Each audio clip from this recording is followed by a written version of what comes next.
Bien qu'elle ne dure qu'un peu plus d'une minute, la bande-annonce de Zelda Breath of the Wild 2 a fourni beaucoup de matériel à ceux qui souhaitent théoriser.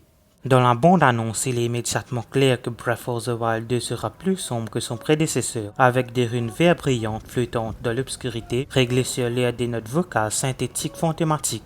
Sous terre, Link et Zelda enquêtent sur un cadavre momifié maintenu par une main rougeoyante et crachant l'énergie malice du Calamité Ganon. La bande-annonce montre ensuite rapidement une variété de plans, la momie se réveille ou encore Link et Zelda tombant à travers un sol en ruine. Après quoi, le château d'Hyrule est soulevé dans le ciel au-dessus de la corde originale de Breath of the Wild. En utilisant les informations contenues dans la bande-annonce et le livre L'Histoire d'Hyrule de Breath of the Wild, les fans ont pu trouver de nombreuses théories sur l'histoire et les personnages de Breath of the Wild 2. Voici quelques-unes des possibilités les plus plausibles.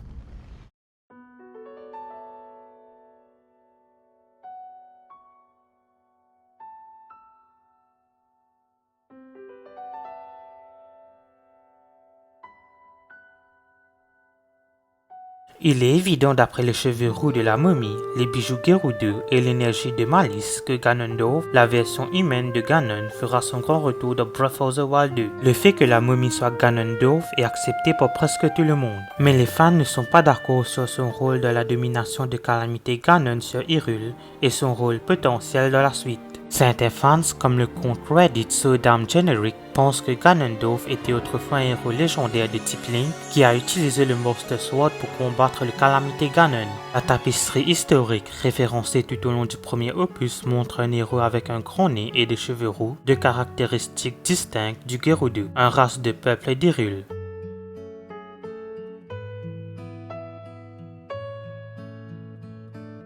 La main verte brillante semble sceller Ganon et Ganondorf, mais on ne sait pas qui a placé le sceau.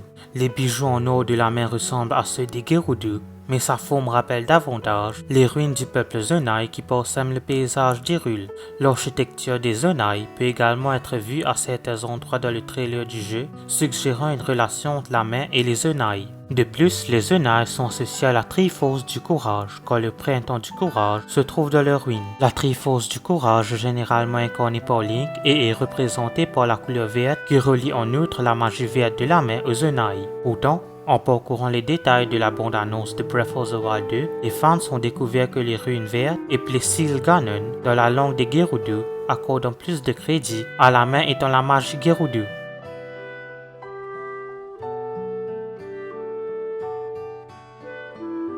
À un moment donné dans la bande-annonce, l'énergie verte semble corrompre la main de Link, mais il y a tellement de petits détails dans la bande-annonce de Breath of the Wild 2 qu'il est difficile de dire exactement ce qui se passe. La magie de la main s'implante-t-elle dans Link? Est-il absorbé, dissous?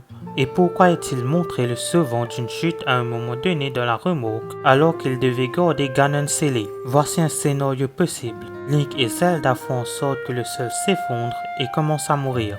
Sachant qu'il n'a pas réussi à garder le Calamité Ganon complètement scellé et sentant une chance de succès grâce à Link, la main décide de renoncer à son devoir et de le sauver. Ganondorf décelé se réveille et fait en quelque sorte monter le château d'Hyrule. Puis seul avec Link et Zelda dans le décombre en dessous, la main imprègne sa magie dans les bras de Link, lui donnant des pouvoirs supplémentaires dont il aura besoin pour sceller Ganon une bonne fois pour toutes. Merci d'avoir regardé cette vidéo, n'oubliez pas de la liker, de la partager et n'hésitez pas à vous abonner. N'oubliez pas d'aller liker ma page Facebook, de me suivre sur Twitter et Instagram et d'aller me soutenir gratuitement sur YouTube, les liens seront en description.